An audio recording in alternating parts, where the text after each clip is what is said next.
జై వాసవి. అందరికీ నమస్కారం. నా పేరు ఆత్కూరి నగేష్ కుమార్.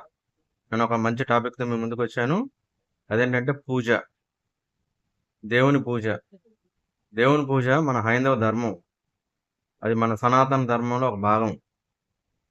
మరి మన పెద్దలు మనకి ఈ సాంప్రదాయాన్ని మనకిచ్చారు. మనం గూడా మన భవిష్యత్ తరాలకి ఈ పూజ గురించి చెప్పాల్సిన ఆవశ్యకత ఎంతైనా ఉంది.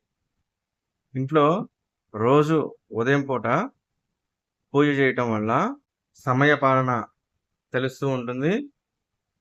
అలాగే పూజ ద్వారా దేవుణ్ణి ప్రసన్నం చేసుకోవచ్చు. అలాగే దేవుని స్మరణ గూడా పూజ ద్వారా చేసుకోవచ్చు.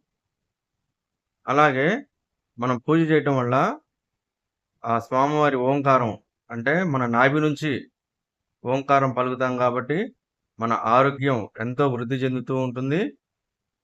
అలాగే ఏకాగ్రత పెరుగుతూ ఉంటుంది. అంతేకాకుండా ఈ రోజుల్లో ధ్యానాలు, యోగాలని జెప్పి అందరూ పరిగెడుతూ ఉన్నారు. అయేమీ అవసరం లేదు. ఇయన్నీ గూడా మన పూజలోనే ఉన్నాయి.